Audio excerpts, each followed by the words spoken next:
Now, retirement looks a little bit different than it used to. This is what retirement looked like at the beginning of last century. Do you see what these people are doing? They're sitting on the porch in a rocking chair. They haven't got far to go in this life, and they're taking it easy after a hard life on the farm. I would like to introduce you to Luther and Harriet Schmidt. Luther has lived to the ripe old age of 65, and his wife Harriet is 64. That was at the beginning of the last century. This is what retirement looks like now. Do you see what these people are doing? They're on a motorcycle. Yeah, they're enjoying their life. They're active. They're doing things. Half of all Harleys today are owned by people who are over 50. That's a big change from what it used to be. So let's talk about some other people that we might know who are over 65. Recognize this lady? Who is she? Tina Turner. Yeah, she's a 72-year-old grandmother. She did a world tour in 2008 and 2009 to celebrate her 50th year in music. And we may be seeing her go on tour again because she's got a lot of life left in her. How about this woman? Yeah, Betty White. Betty White just celebrated her 90th birthday. She has 2 regular shows on television today. Pretty amazing. She's also the oldest person to ever host Saturday Night Live.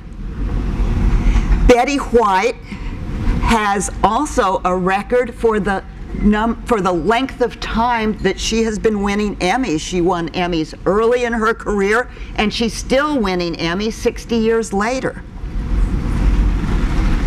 Here's another person who might not be quite as well known to you. Anybody know who this is? Helen Mirren. Yeah, this is Helen Mirren. She is the youngster of this group. She's only 67. She is known to her countrymen in England as Dame Helen. She is a very beloved English movie star. She's gotten certainly a lot of accolade for the movies, but there's something else that she got last year. She was voted Body of the Year by LA Fitness members in 2011. Here's why. This is what 67 can look like if you take care of yourself, and obviously Dame Helen does. She's quite a dame, huh? The problem that we have is that longevity, as we talked about, produces problems for women. Longevity is a blessing, but it's also a challenge because their money has to last longer, and there's other challenges that we face as well. Women earn less over their lifetimes. In 2010, there were actually more women employed in the workplace than men. And opportunities for employment for women do abound in the 5 fields that employ more women than men. Some of those could be nursing, customer care, food and beverage, physical therapy and occupational therapy, health aides. Those fields are expected to really grow over the next decade, so there's a lot of opportunity out there. Unfortunately, a lot of those fields don't pay very well. The median full-time income for women is only 81% of what it is for men. Now that may seem like, well, that's a wage gap, but we're closing in. Let me tell you what that means in terms of dollars.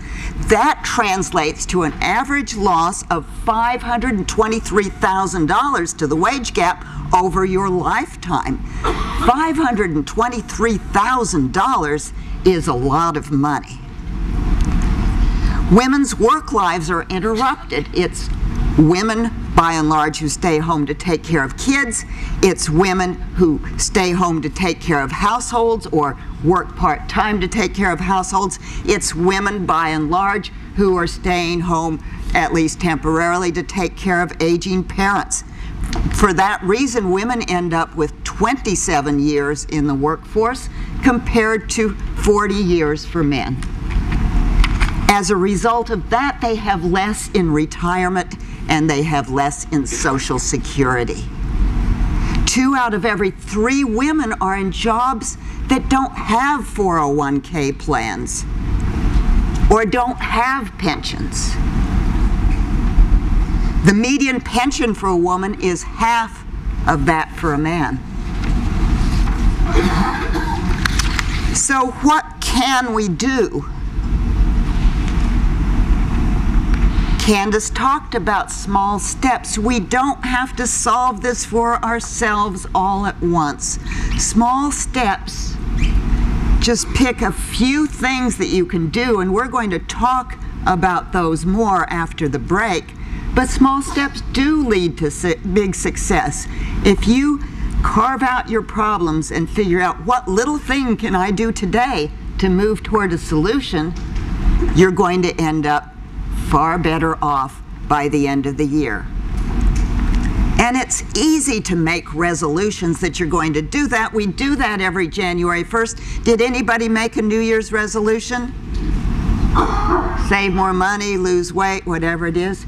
Did anybody still keep to their New Year's resolution here at the end of April? Not very many people, because we haven't been accountable to each other. We haven't been accountable to anybody. That's what money clubs are all about. It's making women accountable to each other. Because if you say, during this next period before our next money club meeting, I am going to look into refinancing my house, when you get to the next meeting, the other members are going to say, well, how did you do? You're going to be embarrassed if you didn't do it. So this gives you a dream with a goal is a dream with a deadline. This gives you a deadline for working. So we're going to talk some more about this afternoon.